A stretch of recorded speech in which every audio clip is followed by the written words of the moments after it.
30년 동안 단 한 번도 의심받지 않았던 여자. 그 여자가 버린 아이가 지금 그녀의 강남복 옆에 서 있습니다. 목 뒤에 점 3개. 그게 전부였어요. 그 작은 점 3개가 30년의 거짓말을 단번에 무너뜨립니다. 첫 번째 남자. 이 드라마 절대 예상대로 흘러가지 않습니다. 잠깐 시작하기 전에 구독과 좋아요 꼭 부탁드립니다. 여러분의 작은 클릭 하나가 더 좋은 리뷰를 만드는 힘이 됩니다. 강준호는 이 드라마의 핵심 중의 핵심입니다. 그를 한 문장으로 설명하면 이렇습니다. 자기가 무엇에 끌리는지조차 모르는 남자. 강준호는 마서린, 즉 오장미라는 여자를 만납니다. 처음에는 뭔가 이상하다는 걸 느껴요. 분명히 뭔가 어긋나 있고 어딘가 자기적인 느낌. 그런데 그 이상함이 오히려 그를 더 강하게 끌어당깁니다. 이건 단순한 멜로가 아니에요. 강준호는 자신도 의식하지 못한 채로 오장미에게 빠져들고 있는데 그 오장미가 진짜 마서린인지 가짜 마서린인지조차 모르는 상태입니다. 관객과 강준호가 같은 눈높이에서 혼란을 겪는 거예요. 그러다 결정적인 순간이 옵니다. 퇴원한 진짜 마서린이 돌아오는 장면. 강준호는 같은 공간에서 두 사람을 동시에 마주치게 됩니다. 그 순간 그가 느끼는 감정은 단순한 충격이 아닙니다. 내가 좋아한 건 오장미였구나. 이 깨달음이 강준호를 삼각관계의 한 꼭지점으로 만들어버립니다. 그는 이제 진짜 아내 마서린과 자신이 감정적으로 연결된 오장미 사이에서 선택이 아닌 진실을 먼저 마주해야 하는 처지에 놓입니다. 강준호 캐릭터의 가장 무서운 점은 이겁니다. 그가 선량하고 평범한 남자라는 것. 나쁜 사람이 아니에요. 그런데 그 선량함이 오히려 더 복잡한 갈등을 만들어냅니다. 악인이 악행을 하는 건 예측 가능하지만 선한 사람이 선의로 잘못된 선택을 할 때 드라마는 더 잔인해집니다. 자, 이제 이 드라마 최고의 미스터리 캐릭터입니다. 오장미. 그녀는 마서린이라는 이름으로 강준호 앞에 나타납니다. 시청자들은 처음부터 뭔가 이상하다고 느낍니다. 진짜 마서린이 따로 있다는 정보가 조금씩 흘러나오거든요. 그런데 오장미는 완벽하게 마서린의 삶을 살아가고 있어요. 왜 그랬을까요? 그 이유가 밝혀지는 순간이 이 드라마의 첫 번째 충격입니다. 오장미는 채화영이 낳고 버린 친아들과 연결되어 있습니다. 정확히 말하면 오장미 자체가 혹은 오장미를 통해서 강준호 목 뒤에 점 3개라는 신체적 특징을 발견하게 되고 이 과정에서 강준호가 채화영이 버린 친아들이다라는 사실이 수면 위로 올라옵니다. 이 장면을 상상해보세요. 강준호는 자기 목 뒤에 점 3개가 뭔지 모르고 평생을 살았어요. 그런데 오장미가 그걸 알아봅니다. 아니, 정확히는 채화영의 지갑에서 발견된 아들 사진 속의 점 3개와 강준호 목 뒤의 점이 일치한다는 사실이 드러납니다. 30년 동안 아무도 몰랐던 것. 그게 목 뒤에 작은 점 3개로 한꺼번에 폭발합니다. 오장미는 이 진실을 알면서도 얼마나 버텼을까요? 그리고 그녀가 마서린으로 위장한 진짜 이유는 뭐였을까요? 드라마는 그 답을 쉽게 주지 않습니다. 하지만 확실한 건 오장미는 이 드라마에서 가장 많은 것을 알고 있는 인물이라는 점입니다. 채화영을 단순한 악역으로 보면 안 됩니다. 그녀는 이 드라마의 진짜 주인이에요. 30년 전 그녀는 아이를 낳았습니다. 그리고 버렸습니다. 왜? 그 이유가 드라마 내내 조금씩 흘러나옵니다. 그 이후 채화영은 마서린과 강준호의 결혼을 적극적으로 추진합니다. 이게 처음에는 단순히 좋은 집안끼리의 결합처럼 보여요. 그런데 실제로는 아니었습니다. 채화영이 이 결혼을 추진한 이유, 그게 드라마 전체의 두 번째 핵심 반전입니다. 그녀는 마서린과 강준호의 결혼을 통해서 무언가를 얻으려 했어요. 아니면 무언가를 숨기려 했거나 혹은 자신이 버린 아들이 누구인지 끝내 모른 채로 그 아들을 자기 곁에 두었거나 그 아이러니가 이 캐릭터를 단순한 빌런이 아닌 비극적인 인물로 만들어버립니다. 채화영은 30년간 자신이 버린 아들이 어디 있는지 몰랐어요. 그런데 그 아들이 강남복 지갑에서 발견된 사진 속 아이였고 이강혁이 그 사실을 알게 됩니다. 이강혁이 채화영의 지갑에서 아들 사진을 발견하는 장면. 이 장면에서 이강혁이 받은 충격을 생각해보세요. 30년 동안 채화영을 위해 모든 나쁜 일을 대신 해왔는데 채화영에게 친아들이 2명이나 더 있었다는 사실을 동시에 알게 됩니다. 배신감이 아니에요. 그건 세계관이 무너지는 느낌입니다. 이강혁은 채화영을 향한 어긋난 사랑으로 모든 악행을 대신해왔습니다. 이 캐릭터는 전형적인 도구가 된 남자입니다.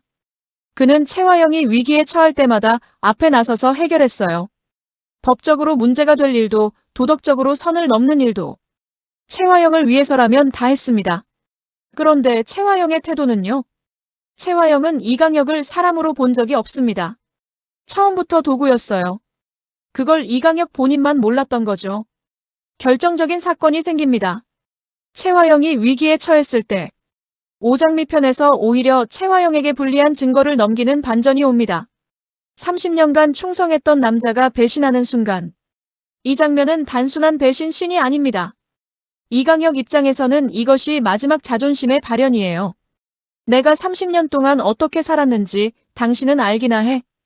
이 말을 그는 끝내 채화영에게 못합니다. 대신 오장미 편의 증거를 넘김으로써 행동으로 보여줍니다. 그게 더 무서운 거예요. 말이 아니라 행동. 이강혁이 자수하는 결말까지 이어지는 이 흐름은 이 드라마에서 가장 인간적인 서사입니다. 정숙희는 처음에 별로 중요해 보이지 않아요. 그냥 주변인처럼 등장합니다. 그런데 이강혁을 보는 장면에서 공포 반응을 보입니다. 그 공포가 단서예요. 30년 전 정숙희는 무언가를 목격했습니다. 혹은 무언가를 당했습니다.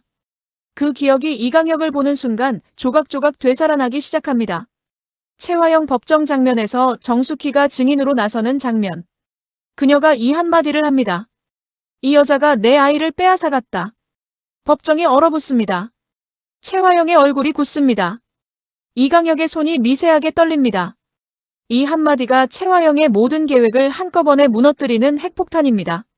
정숙희는 이 드라마에서 가장 늦게 등장해서 가장 강력한 한방을 날리는 인물이에요. 마대창은 현재 마 회장의 신임을 얻어가는 중입니다. 그러면서 채화영과 강남복의 불륜도 알고 있어요. 처음에는 백호에 대한 짝사랑을 포기하지 않는 인물처럼 그려집니다. 그런데 핵심 감정이 전환됩니다. 백호를 향한 마음을 내려놓는 대신 채화영을 완전히 무너뜨리는 쪽으로 에너지를 집중합니다. 마대창이 의외의 조력자가 된다는 설정은 이 드라마 후반부의 숨은 카드예요. 아무도 주목하지 않았던 인물이 결정적인 순간에 나타나서 판을 뒤집는 구조. 드라마가 이 구조를 쓰는 이유는 단순합니다. 시청자가 예상하지 못한 곳에서 반전이 와야 더 강력하기 때문입니다. 자, 이제부터가 진짜입니다. 이 드라마의 첫 번째 핵폭탄. 강준호 목 뒤에 점 3개. 이게 처음 등장할 때는 그냥 신체적 특징처럼 보입니다. 아무 의미 없는 디테일처럼 지나갑니다. 그런데 강남복의 지갑에서 아들 사진이 발견됩니다. 그 사진 속 아이의 목 뒤에도 점 3개가 있어요. 강남복은 채화영의 지갑에 왜 그 사진을 갖고 있었을까요? 채화영이 30년 전에 낳고 버린 아이의 사진. 채화영이 몰래 간직하고 있었던 겁니다. 강준호가 두 사람을 동시에 보는 장면에서 오장미가 사진 속 점 3개와 강준호 목 뒤의 점을 대조하는 장면에서 시청자는 한 발 앞서 진실을 깨닫습니다. 강준호가 채화영의 아들이다. 그 순간부터 모든 장면이 다시 보입니다. 채화영이 왜 마서린과 강준호의 결혼을 추진했는지, 채화영이 왜 강준호에게 유독 가혹했는지, 채화영이 왜 강준호를 밀어내면서도 시선을 뗄 수 없었는지, 그 모든 행동이 재해석됩니다. 채화영은 알았을까요? 몰랐을까요? 이 질문이 드라마의 가장 무서운 부분입니다. 알고도 그랬다면 괴물입니다. 모르고 그랬다면 비극입니다. 드라마는 그 답을 모호하게 유지하면서 시청자를 계속 끌고 갑니다. 채화영이 강남복 지갑에서 사진을 간직하고 있었다는 건 그녀가 아이를 완전히 잊지 못했다는 뜻입니다. 30년간 죄책감을 안고 살았다는 뜻이에요. 그러면서도 아이를 찾지 않았습니다. 찾을 수 없었던 건지, 찾지 않기로 한 건지. 그 선택이 채화영을 단순한 악인이 아닌 비틀린 비극의 주인공으로 만듭니다. 그리고 그 아이는 지금 채화영 바로 옆에 있었습니다. 채화영이 결혼을 추진한 남자로 30년 만에 엄마와 아들이 마주쳤는데 서로가 서로를 모릅니다. 이 아이러니가 이 드라마 전체를 관통하는 핵심 정서예요. 여기서 잠깐 멈추고 생각해 볼게요. 채화영은 강준호를 보면서 무언가를 느꼈을까요? 드라마 속 채화영의 행동을 돌이켜보면 그녀는 유독 강준호에게 모순적인 반응을 보입니다. 밀어내면서 끌어당기고 적대적이면서 보호적이고 차갑게 대하면서 시선을 거두지 못합니다. 이게 단순한 시어머니와 사위 관계라면 설명이 안 돼요. 어머니가 아들을 보면서 느끼는 무의식적 끌림으로 해석하면 모든 행동이 설명됩니다. 채화영은 알고 있었을 가능성이 있습니다. 아니, 어쩌면 처음부터 알면서 이 결혼을 주선했을 수도 있어요. 자신이 버린 아들을 자기 손이 닿는 곳에 두고 싶었던 거죠.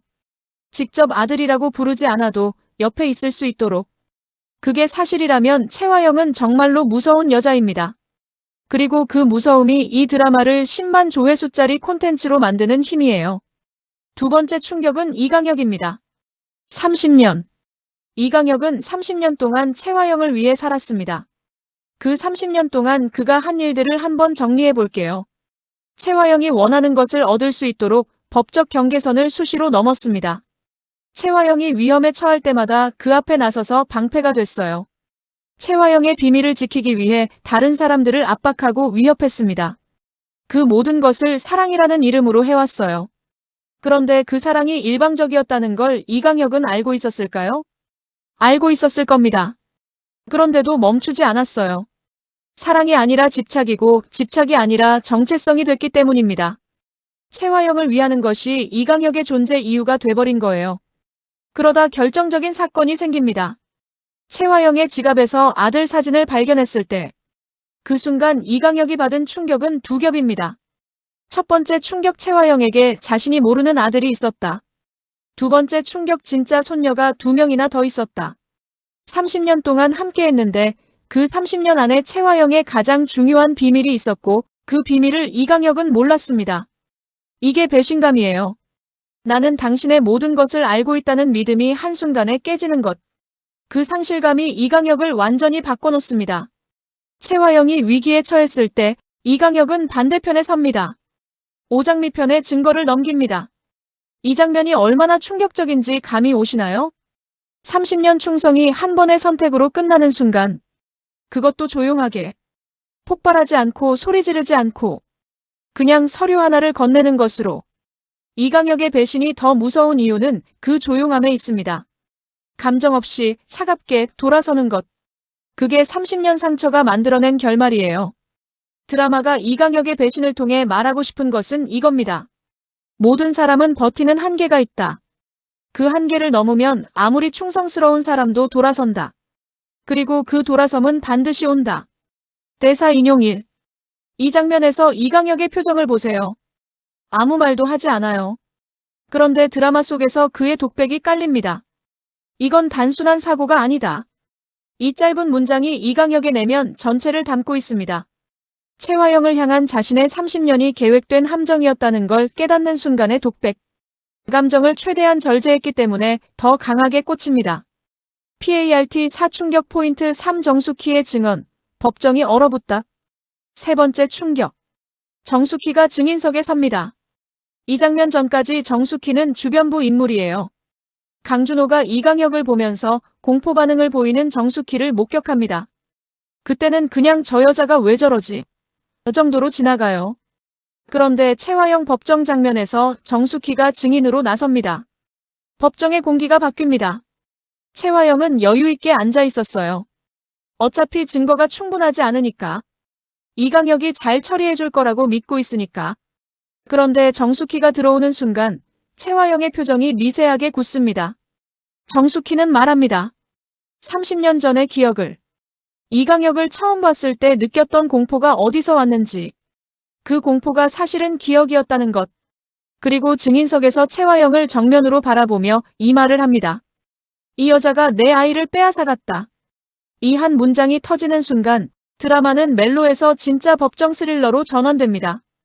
채화영이 30년간 쌓아온 모든 것이 이 한 문장에 의해 흔들리기 시작해요. 그녀가 추진했던 결혼, 그녀가 만들어온 관계들, 그녀가 지켜온 비밀들. 모든 것이 이 법정 장면 이후 도미노처럼 무너지기 시작합니다. 정숙의 캐릭터가 얼마나 잘 설계됐는지 다시 한번 느껴지는 순간이에요. 처음에 거의 존재감 없던 인물이 결정적인 순간에 핵심 증인으로 나타납니다. 아무도 예상 못했기 때문에 충격이 배가 됩니다.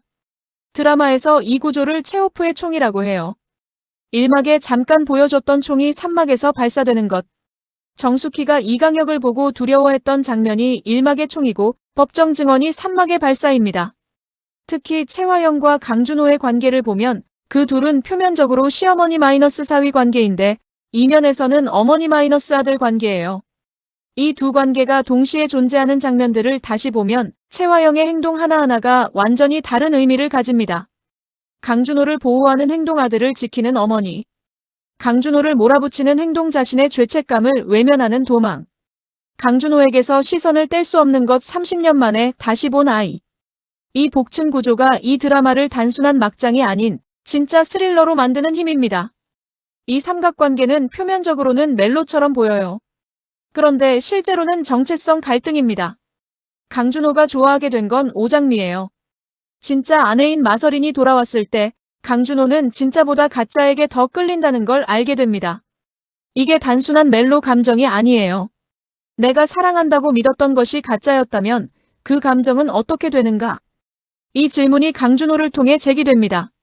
오장미가 가짜라고 해서 강준호의 감정이 가짜가 되진 않아요. 그 감정은 진짜였습니다. 그런데 그 감정의 대상이 가짜였어요. 진짜 감정, 가짜 대상, 진짜 혼란. 강준호가 이 혼란을 어떻게 해결하느냐가 드라마 후반부의 멜로축입니다. 채화영은 이강혁을 사랑한 적이 없습니다. 이강혁은 채화영을 사랑했습니다. 이 비대칭 관계가 30년을 유지할 수 있었던 이유는 하나입니다.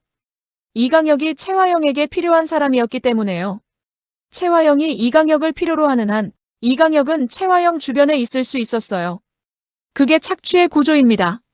나는 당신에게 쓸모있는 사람이니까 당신 곁에 있을 수 있다. 이 논리 위에 30년이 쌓였어요. 그런데 채화영에게 자신이 모르는 아들이 있었다는 사실이 밝혀지는 순간 이강혁은 처음으로 깨닫습니다. 나는 이 여자의 전부를 알고 있다고 생각했는데 아니었다. 그 깨달음이 30년 관계의 근간을 흔듭니다. 쓸모있는 사람이어야 한다는 논리가 작동하려면 쓸모를 인정해주는 상대방이 자신을 온전히 알아야 해요. 채화영은 이강혁을 온전히 알지 못했습니다. 아니, 알려 하지 않았어요. 이강혁이 그녀의 비밀 전체를 알고 있어도 채화영은 이강혁의 감정에 무관심했습니다. 이 지점에서 이강혁의 30년이 완전히 무의미해집니다. 그 무의미함이 배신으로 이어지는 거예요. 그리고 각 반전은 독립적이지 않습니다. 하나의 반전이 다음 반전의 도화선이 돼요. 오장미가 가짜라는 게 밝혀지지 않으면 강준호가 진짜 마서린과 동시에 두 사람을 보는 장면이 없어요. 그 장면이 없으면 강준호가 오장미에게 끌린다는 자각이 없고 그 자각이 없으면 삼각관계 구도가 형성되지 않습니다. 채화영 지갑에서 사진이 나오지 않으면 강준호가 채화영의 아들이라는 사실이 안 밝혀져요. 이강혁이 그 사진을 보고 받은 충격이 없으면 이강혁의 배신도 없습니다. 이 연쇄 구조가 이 드라마의 진짜 힘입니다. 반전 하나하나가 다음 반전을 위한 연료예요. 이 드라마는 정보를 한 번에 주지 않습니다. 아주 조금씩 흘리듯이 줍니다. 예를 들어 강준호 목 뒤에 점 3개. 이게 처음 등장할 때 특별히 강조되지 않아요. 그냥 자연스럽게 지나갑니다. 아무도 주목하지 않아요. 그런데 강남복 지갑의 사진이 나올 때 처음으로 그 점이 다시 떠오릅니다. 아, 그거였구나. 이 순간 시청자는 자신이 이미 그 단서를 봤다는 걸 깨닫습니다. 그러면서 두 가지 감정을 동시에 느껴요. 첫 번째, 어떻게 그걸 놓쳤지? 하는 자책. 두 번째, 이 드라마 진짜 잘 만들었다 하는 감탄. 이 두 감정이 결합할 때 드라마에 대한 몰입도가 폭발합니다. 리뷰를 찾아보고 싶어지고 다시 보고 싶어지고 주변에 얘기하고 싶어지는 이유예요. 오장미가 단순히 신분을 속이기 위해 마서린으로 위장한 건 아닙니다. 그 위장 뒤에 숨겨진 목적이 있어야 해요. 드라마가 제시하는 가능성은 두 가지입니다. 가능성 A, 오장미는 처음부터 채화영을 무너뜨리기 위해 접근했다. 이 경우 마서린으로의 위장은 채화영의 핵심 권력에 접근하기 위한 전략. 가능성 B, 오장미는 강준호를 보호하기 위해 그 자리에 있어야 했다. 이 경우 위장은 목적이 아니라 수단. 드라마는 어느 쪽도 명확하게 확정짓지 않은 채로 긴장감을 유지합니다. 그러다가 오장미가 이강혁에게 채화영에 불리한 증거를 건네는 장면에서 어와 B가 모두 사실일 수 있다는 걸 보여줍니다. 오장미는 채화영을 무너뜨리고 싶었고 동시에 강준호 최화영의 친아들을 이 판에서 지키고 싶었을 수도 있어요. 그 두 목적이 하나의 행동으로 실현되는 것. 이강혁에게 증거를 건네는 것. 이 장면의 무게감이 어마어마한 이유가 여기 있습니다. 최화영은 냉정한 여자입니다. 그런데 버린 아이의 사진을 30년간 간직했어요. 이게 이 캐릭터의 균열입니다. 아무리 냉정한 사람이어도, 아무리 자기 이익을 위해 모든 것을 설계하는 사람이어도 자신이 버린 아이에 대한 감정을 완전히 지울 수는 없었던 거예요. 그 사진은 최화영이 완전한 악인이 아니라는 증거입니다. 동시에 최화영이 죄책감을 안고 살아왔다는 증거이기도 해요. 강남복 지갑에서 발견된다는 설정도 중요합니다. 자기 지갑이 아니라 강남복 지갑. 이건 최화영이 사진을 의도적으로 강남복에게 맡긴 것일 수도 있고, 아니면 강남복이 어떻게든 그 사진을 입수해서 갖고 있었던 것일 수도 있어요.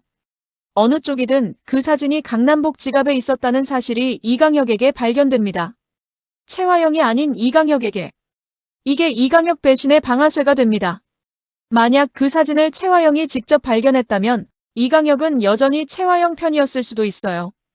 우연처럼 보이는 발견이 사실 이 드라마 최대의 변곡점입니다. 마대창은 백호를 좋아했습니다. 그 감정이 이 드라마 초반 마대창의 행동을 설명해요. 그런데 후반부에서 마대창은 그 감정을 포기합니다. 포기하는 게 아니라 전환합니다. 백호를 향한 에너지를 최화영을 무너뜨리는 데 쏟기로 결심해요. 왜 이 전환이 가능했을까요? 마대창은 최화영과 강남복의 불륜을 알고 있었습니다. 이 지식이 마대창에게 무기예요. 그동안은 그 무기를 쓸 이유가 없었어요. 백호를 얻기 위한 방법으로 최화영을 건드리는 것보다는 최화영과 좋은 관계를 유지하는 게 유리했으니까요. 그런데 마 회장의 신임을 얻게 되면서 상황이 바뀝니다. 마대창은 더 이상 최화영의 눈치를 봐야 하는 위치가 아니에요. 오히려 최화영을 처벌할 수 있는 위치에 서게 됩니다.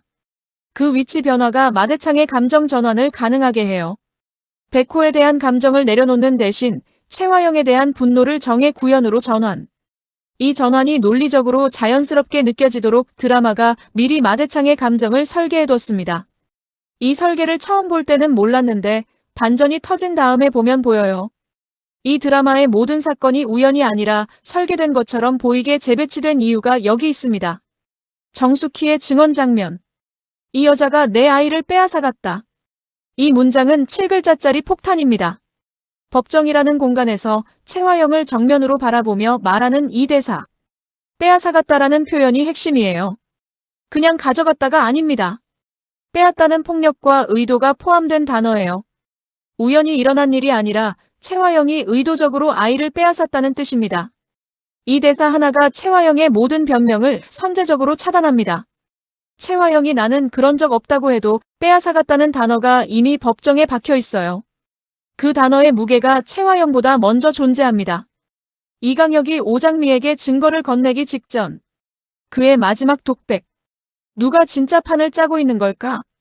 이 한 문장이 이강혁의 완전한 혼란을 보여줍니다. 30년 동안 최화영이 판을 짰다고 믿었어요. 그리고 자신은 그 판에서 말이었다고요. 그런데 이강혁이 증거를 건네는 선택을 하는 순간 그는 처음으로 자신이 말이 아닌 기사가 됩니다. 아니, 어쩌면 판을 짜는 사람이 됩니다. 누가 진짜 판을 짜고 있는 걸까? 이 질문은 최화영을 향한 것이기도 하고 자기 자신에 대한 것이기도 합니다. 이강혁이 이 선택을 한 후에야 비로소 그가 자유로워진다는 걸 이 대사 하나가 알려줍니다. 최화영은 아이를 버렸지만 사진을 간직했습니다. 버리는 행위와 있는 행위가 분리될 수 있다는 것. 우리는 흔히 버린다는 것이 있는다는 것이라고 생각해요. 그런데 실제로는 버릴 수 있어도 잊지 못하는 경우가 있습니다. 최화영이 그 예입니다. 그 잊지 못함이 결국 최화영을 무너뜨리는 단서가 됩니다. 사진을 버렸다면, 강남복 지갑에 사진이 없었다면 이강혁이 그 사진을 발견하지 못했을 거예요. 그러면 이강혁의 배신도 없었겠죠. 버리지 못한 감정이 결국 자신을 무너뜨리는 도구가 됩니다. 이 아이러니가 최화영 서사의 핵심이에요. 강준호는 진짜 마서린보다 가짜 마서린에게 더 끌립니다. 이 상황이 강준호의 윤리적 딜레마를 만들어요. 진짜 아내가 있는데 가짜에게 끌리는 것은 잘못인가? 감정이 진짜라면 그 감정의 대상이 가짜여도 괜찮은가? 드라마는 이 질문에 명확한 답을 주지 않습니다. 그 답 없음이 시청자를 계속 생각하게 만들어요. 오장미가 마서린이 아니라는 사실이 밝혀진 순간 강준호의 감정은 어떻게 되는 걸까요? 감정이 사라지지는 않습니다. 대상이 바뀌는 거예요. 나는 마서린을 사랑했던 게 아니라 오장미를 사랑했구나. 이 깨달음이 강준호에게는 해방이기도 하고 혼란이기도 합니다. 이강혁은 30년 충성을 한 후에 배신합니다. 그 배신이 옳은 것인지 드라마는 판단을 유보합니다. 한편으로는 최화영이 받아야 할 처벌을 받게 하는 정의로운 행동이에요. 다른 한편으로는 30년 관계를 단 한 번의 선택으로 끝내는 배신입니다. 이강혁이 옳은가요? 그른가요? 이 드라마를 보는 사람마다 다른 답을 가질 거예요. 그 다름이 댓글란을 뜨겁게 만들고 리뷰가 공유되고 드라마가 화제가 됩니다. 이 드라마를 한 번 다 보고 나서 처음부터 다시 보면 완전히 다른 드라마가 됩니다. 모든 장면에 이미 답이 심겨 있었거든요. 소름 포인트 하나씩 정리해 드릴게요. 처음 볼 때는 그냥 까다로운 시어머니의 시선으로 보입니다. 그런데 강준호가 최화영의 아들이라는 걸 알고 나서 보면 그 시선이 다르게 읽혀요. 최화영이 강준호를 볼 때 잠깐 멈추는 장면이 있습니다. 그냥 지나쳤던 그 장면. 그게 사실은 30년 만에 아들을 보는 어머니의 시선이었어요. 한 번 보면 그냥 정적인 장면. 두 번 보면 심장이 두근거리는 장면. 오장미가 강준호 뒤에 있을 때 그의 목 뒤를 응시하는 장면이 있어요. 처음에는 그냥 멍하니 보는 것처럼 보입니다. 그런데 그 장면에서 오장미는 이미 알고 있었던 겁니다. 강남복 지갑의 사진을 보기 전에 이미 혹은 사진을 보고 난 직후에 그 시선이 단순한 시선이 아니라 이 사람이 최화영의 아들이다라는 확인이었어요. 그 순간 오장미가 무슨 생각을 했을지를 상상하면 그 장면이 완전히 다른 온도로 느껴집니다. 정숙희가 이강혁을 보고 공포 반응을 보이는 장면, 실은 이강혁도 정숙희를 알아봤을 가능성이 있습니다.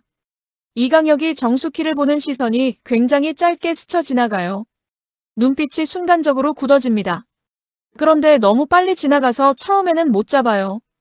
이강혁이 정숙희를 알아봤다면 그 순간 이강혁이 느낀 건 뭐였을까요? 30년 전의 일을 아는 사람이 살아있다는 공포. 아니면 자신이 한 일에 대한 죄책감. 그 굳은 눈빛 하나가 이 드라마의 30년 전 사건 전체를 담고 있습니다. 지금은 명백하게 보입니다. 최화영은 자신이 버린 아들을 자기 가족 안으로 끌어들이기 위해 결혼을 추진했어요.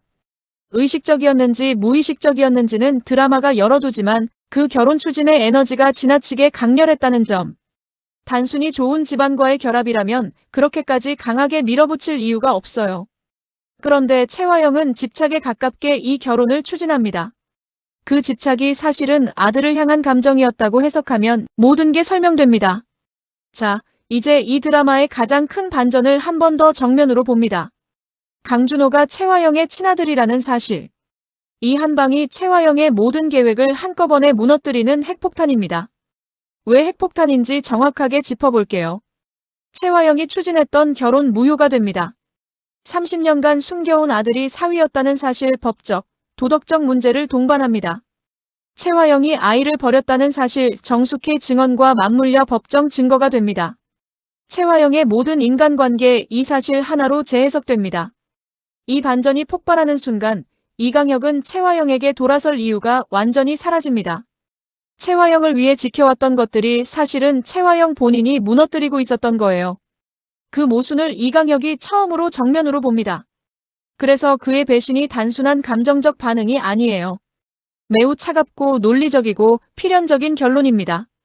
마대창이 이 사실을 알게 된 후 최화영 처벌에 앞장서는 것도 마찬가지입니다. 마대창에게 이것은 정의 구현이 아니에요. 자신이 원하는 것을 얻기 위한 가장 합리적인 선택입니다. 모두가 자기 이익에 따라 움직이는데 그 결과가 최화영에게 최악의 결말이 됩니다. 이 구조가 이 드라마를 단순한 권선징악이 아닌 냉정한 현실의 드라마로 만드는 이유예요. 나쁜 사람이 벌을 받는 게 아니라 나쁜 사람이 자신이 만든 구조에 의해 무너지는 것. 드라마는 결론을 확정하지 않습니다. 더 큰 판이 있다는 암시로 끝납니다. 최화영이 처벌받는 것으로 모든 게 끝나는가? 아닙니다. 최화영 뒤에 더 큰 무언가가 있습니다. 조직 또는 배후. 최화영조차도 누군가의 말이었을 가능성. 이강혁이 자수하는 결말이 왜 중요한가요? 이강혁은 채화영의 모든 비밀을 알고 있어요. 그가 자수한다는 것은 채화영의 비밀이 법정에서 모두 공개된다는 뜻입니다. 그 비밀 중에 채화영 뒤의 조직에 대한 정보도 포함돼 있다면 드라마는 그 가능성을 열어두고 끝납니다. 이건 시작일 뿐이다. 이 암시가 시청자를 다음 회를 기다리게 만들고 리뷰를 찾아보게 만들고 다시 보게 만드는 힘입니다. 이 드라마를 끝까지 본 다음에 시청자들이 가장 많이 하는 질문들이 있어요. 질문 하나. 오장미는 처음부터 강준호가 채화영의 아들인 줄 알았을까? 이 질문에 대한 답은 드라마 안에 있습니다. 오장미가 강준호 목 뒤를 보는 장면의 타이밍이 어디인지, 그 타이밍이 강남복 지갑 사진 발견 전인지 후인지에 따라 답이 달라집니다. 만약 전이라면 오장미는 독자적인 루트로 이 사실을 알았다는 뜻이고 그 루트가 뭔지가 다음 이야기의 씨앗이에요. 만약 후라면 오장미는 이강혁이 사진을 발견하기 전에 먼저 알았다는 뜻이고 그게 오장미가 이강혁에게 접근한 이유를 설명합니다. 질문 2. 채화영은 마지막에 강준호가 자기 아들이라는 걸 알게 되는가? 드라마 결말에서 이 장면이 어떻게 처리되는지가 핵심입니다. 채화영이 알게 된다면 그 표정이 이 드라마의 마지막 장면이 될 거예요. 채화영이 모른 채로 처벌을 받는다면 비극의 온도가 더 높아집니다. 어느 쪽이든 그 순간은 이 드라마에서 가장 강렬한 정서적 클라이맥스가 됩니다. 질문 3. 마서린 진짜의 역할은 무엇인가? 진짜 마서린이 퇴원해서 돌아오는 순간 드라마의 구도가 완전히 바뀝니다. 오장미 마이너스 강준호의 감정선이 흔들리기 시작하거든요. 진짜 마서린은 이 드라마에서 가장 억울한 인물일 수 있어요. 자신의 이름을 도용당한 채로 남편이 다른 사람에게 끌리는 상황을 목격합니다. 진짜 마서린이 이 상황에서 어떤 선택을 하느냐가 드라마 후반부 멜로의 방향을 결정합니다. 이 드라마에는 불필요한 인물이 없습니다. 주변인처럼 보이는 정숙희조차도 결정적인 역할을 합니다. 모든 인물이 자기만의 목적을 가지고 있고 그 목적들이 충돌하면서 사건이 만들어집니다. 이 구조 덕분에 반전이 억지스럽지 않아요. 왜 저 인물이 그런 행동을? 이라는 의문이 생기지 않습니다. 모든 행동이 각자의 목적에서 나오기 때문에 필연적으로 느껴집니다. 시청자에게 한 번에 모든 정보를 주지 않습니다. 아주 조금씩 시청자가 혹시 하는 생각을 하게 만들 만큼만 줍니다. 그 혹시가 다음 화를 기다리게 만드는 힘이에요. 반전이 터졌을 때의 충격도 미리 조금씩 심어뒀던 단서들 덕분에 더 강렬하게 느껴집니다. 아, 그래서 그 장면이 있었구나 하는 보람이 시청자에게 돌아오거든요. 이 드라마는 감정에 의존하지 않습니다. 주인공이 울어서 시청자가 울게 만드는 방식이 아니에요. 구조가 감정을 만들어냅니다. 강준호와 채화영이 어머니 마이너스 아들이라는 사실이 드러날 때 그 장면에서 어떤 감정적 장치를 넣지 않아도 이미 시청자 마음속에서 폭발합니다. 그 폭발이 시청자 자신의 감정이기 때문에 더 강렬합니다. 드라마가 준 게 아니라 내가 느낀 것. 그 차이가 이 드라마를 기억하게 만드는 이유입니다. 목 뒤에 점 3개. 강남복 지갑 속 사진 1장. 30년 전 버려진 아이. 그리고 그 모든 것이 한꺼번에 폭발하는 순간. 이 드라마는 단순히 반전이 많은 드라마가 아닙니다. 모든 사건이 설계되어 있고 모든 인물이 서로 연결되어 있고 모든 장면이 나중에 다른 의미로 돌아옵니다. 처음 보는 분들은 꼭 끝까지 보세요. 이미 보신 분들은 처음부터 다시 한번 보시길 강력하게 추천합니다. 두 번째 볼 때 보이는 것들이 진짜 이 드라마예요. 채화영은 과연 자신이 버린 아들을 알아볼까요? 이강혁의 자수는 또 어떤 나비 효과를 만들어낼까요? 오장미의 진짜 정체와 목적은 무엇일까요? 이 질문들이 계속 머릿속에 맴돌게 만드는 드라마, 그게 바로 첫 번째 남자입니다. 이 리뷰가 도움이 됐다면 좋아요와 구독 잊지 마세요.